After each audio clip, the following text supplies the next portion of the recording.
Hello students, आज के lecture में हम रेशो के बारे में समझेंगे।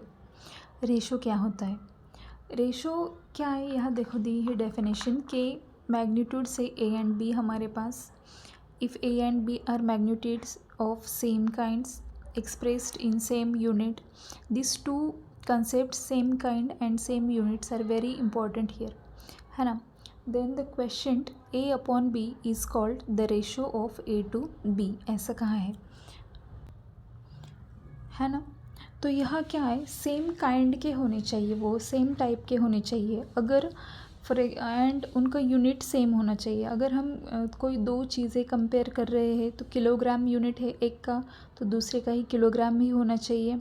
सिमिलरली 2 पर्सन या मोर देन 2 पर्सन की सैलरीज़ के बारे में अगर हम बात कर रहे हैं और हमें कंपेयर करनी है किसकी ज़्यादा है किसकी कम है, तो कुछ कंडीशन के हिसाब से हम रेशो का ही यूज़ करते हैं, है ना।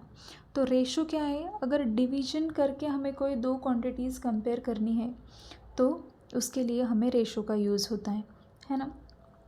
तो पहली बात तो यहाँ क्या है कि रेशो ये क्वेश्चंट है, ए अपॉन बी है, क्वेश्चंट है, ठीक है।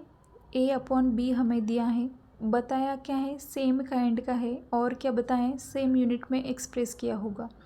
सपोज़ मेरे पास ए की वैल्यू है 2 kg एंड बी की वैल्यू है सपोज़ इट इज़ 7 kg, तो ये रेशो क्या होगा, A upon B, it is 2/7 kg, तो kg and kg get cancel, तो इट इज़ 2/7।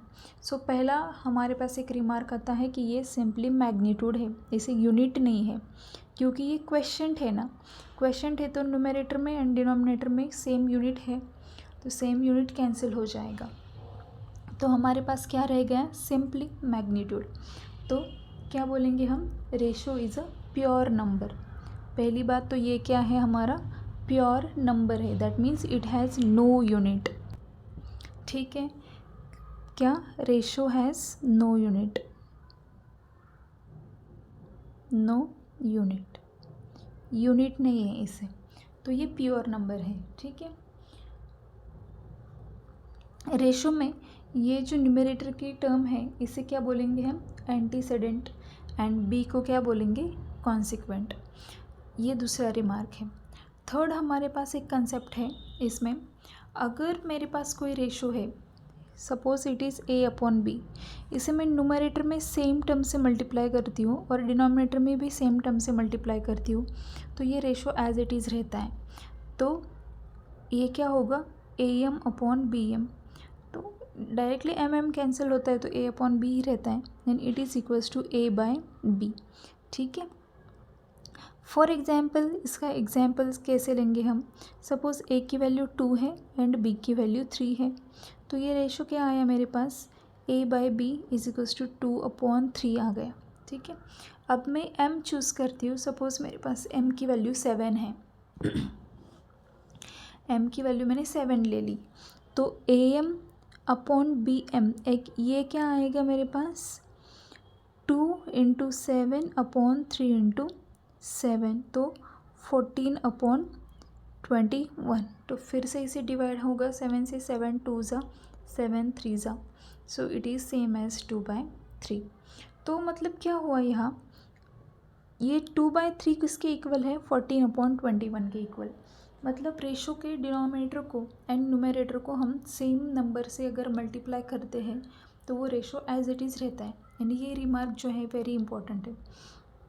इससे कई सारे एग्जाम्पल सॉल्व करने में हमें मदद मिलेगी, है ना। फॉर एग्जाम्पल देखो, मेरे पास दो लोग हैं, उनके एजेस का रेशो दिया है 2:3, ऐसा सपोज रेशो दिया है, तो उनकी करंट एजेस क्या होगी, ऐसा क्वेश्चन आएगा। अगर 2:3 रेशो है और अभी उनके एजेस की सम दी है या फिर कुछ तो कंडीशन दी है, तो क्या हो सकता है ऐसा।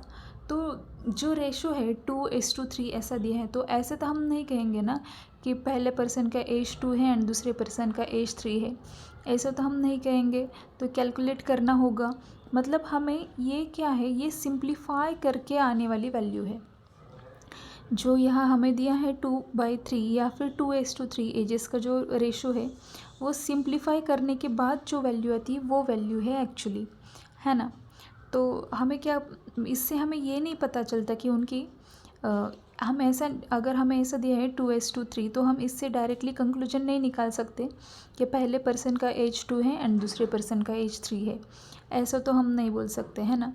तो पहले क्या करना पड़ेगा, ये रेशो के हिसाब से हमें मल्टीप्लायर चूज़ करना है, कोई कॉमन मल्टीप्लायर चूज़ करेंगे एंड मल्टीप्लायर चूज़ करने के बाद सॉल्व करेंगे।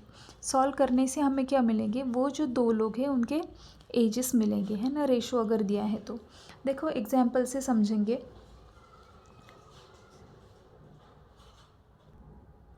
एक बेसिक एग्जाम्पल से समझेंगे इस कंसेप्ट को। देखो हमारे पास एक क्वेश्चन है, 2 numbers are in the ratio 7:8 and their sum is 195, find the numbers। ऐसा क्वेश्चन है। अभी क्या दिया है, दो नंबर का रेशो दिया है 7:8। इससे क्या पता चलेगा, पहला नंबर 7 के मल्टीपल में है एंड दूसरा नंबर 8 के मल्टीपल में है, मतलब कोई तो मल्टीप्लायर यहाँ है, वो हमें ढूंढना है ना। एंड वो जो दो नंबर है उनकी सम दिए है 195। तो क्या बोला, नंबर फाइंड करो कौन से होंगे, है ना। तो आंसर में क्या लिखेंगे हम, इसका जब आंसर लिखेंगे तो पता यही होना चाहिए हमें कि पहला जो नंबर है वो 7 के मल्टीपल में होना चाहिए, है ना। तो क्या कह सकती हूँ मैं यहाँ कि लेट द नंबर्स आर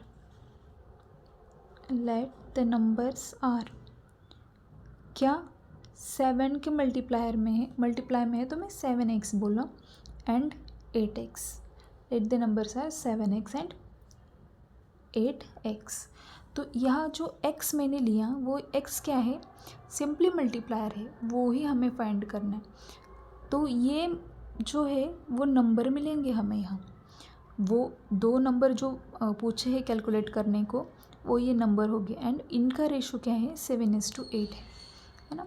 तो उनकी सम क्या है, according to given condition sum of this two number is 195। तो क्या होगा 7x प्लस 8x कितना 195 होना चाहिए।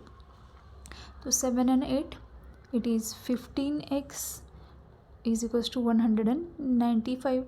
x ही निकालना है हमें, x is equals to 195 divide by 15। तो ये क्या कैलकुलेशन आएगा हमारे पास, 15 1 ज़ा 15, 15 3 ज़ा 45। तो x की वैल्यू कितनी आई 13। तो x की अब वैल्यू मिली, इसमें रख दो तो वो दो नंबर हमें मिल जाएंगे, है ना। तो पहला नंबर कौन सा, therefore the numbers are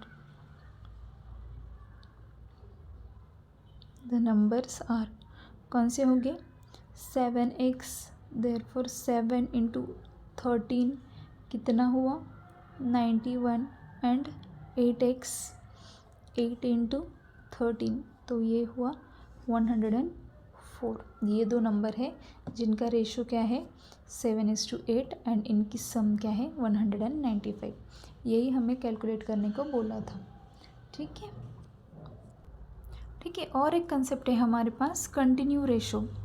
तो कंटिन्यू रेशो क्या होता है, अभी सिंपली रेशो हमने देखा, रेशो में क्या होता है, दो क्वांटिटीज़ अगर हमारे पास है तो दो क्वांटिटीज़ की क्वेश्चन होता है वो, है ना, सेम काइंड की हो एंड सेम यूनिट में अगर एक्सप्रेस किए हो। तो यहाँ कंटिन्यू रेशो में क्या होता है, सेम काइंड के होने चाहिए एंड सेम यूनिट में एक्सप्रेस किए होने चाहिए 3 और मोर क्वांटिटीज़, 3 या 3 से ज़्यादा क्वांटिटीज़ अगर हमारे पास है same unit and same kind के, तो वो उन्हें हम कंटिन्यू प्रोपोर्शन बोलते हैं। फॉर एग्जांपल A:B:C, ये जो है वो कंटिन्यू प्रोपोर्शन है ना। देखो एग्जांपल से समझेंगे कंसेप्ट को, कंटिन्यू प्रोपोर्शन का भी जो कंसेप्ट है हमारे पास। देखो एक एग्जांपल है मेरे पास, द सम, क्वेश्चन लिखती हूँ यहाँ, the sum of present ages of 3 person 3% is 66. ठीक है. The sum of present ages of 3% is 66 years. 5 years ago, 5 years ago, their ages were in the ratio, their ages were in the ratio 4:6:7. Find there present ages. ऐसा question है. Find there present ages.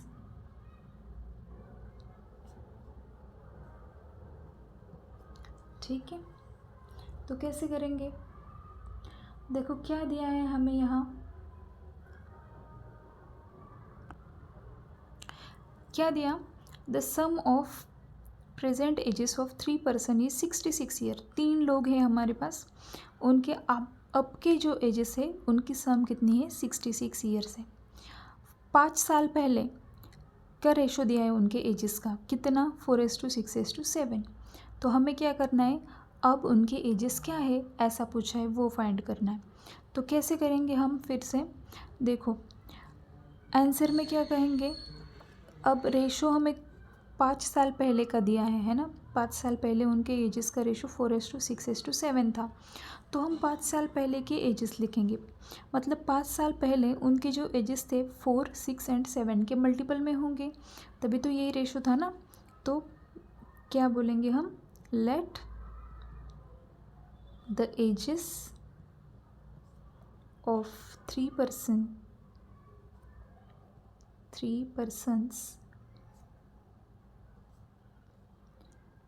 5 years ago be कितनी? 4 के multiple में 4x, 6x and 7x. ये 5 साल पहले के ages है. अब 5 साल बाद उनकी एजेस क्या होगी? जो पहला था उसका 4x था, उसमें भी 5 साल ऐड होंगे. 6x जिसका एज था उसमें भी, वो भी 5 साल से अब उसका एज बढ़ेगा. एंड 7x जिसका था उसका भी 5 साल से एज बढ़ेगा. तो प्रेजेंट एजेस क्या होगी उनकी? Present ages 4x + 5, 6x + 5 and 7x + 5. ये आज के एज है उनके. ये 5 साल पहले के एज है. एंड ये क्यों कंसिडर किए हमने? क्योंकि 5 साल पहले का रेशो दिया है इसलिए, है ना. ठीक है. तो एंड सम का क्या दिया है? प्रेजेंट. हाँ, सम कब की दी है? प्रेजेंट एजेस की सम दी है हमें. तो क्या होगा according to given condition? Given condition के हिसाब से क्या होगा? 4x + 5 plus 6x + 5 plus 7x + 5. ये कितना है? 66 है. उनके आज के एज की जो सम है वो कितनी है? 66. तो ये क्या आएगा? 4x + 6x + 7x + 5 + 5 + 5 15 = 66. तो 4 and 6 10, 6 and 10 and 7 17x पूरे हो गए. ठीक है. 17x = क्या आएगा? 66. ये यहाँ प्लस है, यहाँ जाके माइनस होगा. तो 17x की वैल्यू क्या आएगी हमारे पास? 51. ठीक है. तो x की वैल्यू क्या हुई? 51 / 17. तो हमें मिला x = 3. ठीक है. अब क्या करो? एजेस में रखो ये जो आज के एजेस है. देयरफॉर प्रेजेंट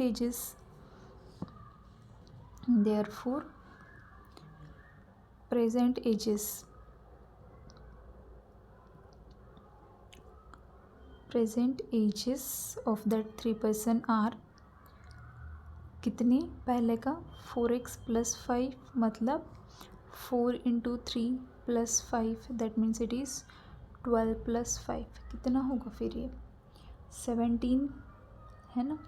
सिमिलरली दूसरे का क्या है? वो 6x + 5 मतलब 6 × 3 प्लस 5, तो 18 प्लस 5 होगा 23, है ना। एंड थर्ड पर्सन का 7x प्लस 5, मतलब 7 इंटू 3 प्लस 5 कितना 21 plus 5, that means it is 26 years. These are the ages 17, 23 and 26। इस प्रकार से हम रेशो का यूज़ करके हमारे रियल लाइफ की जो प्रॉब्लम्स है वो सॉल्व कर सकते हैं। देखो ये एक एग्ज़ाम्पल है, उसका बेसिक एग्ज़ाम्पल है जो हमें एजेस निकालने में हेल्पफुल हुआ यहाँ ये केस में। ठीक है, थैंक यू। आज के लिए इतना ही, बाकी एग्जाम्पल हम नेक्स्ट लेक्चर में लेंगे या फिर प्रपोर्शन की ओर बढ़ेंगे। ठीक है, थैंक यू।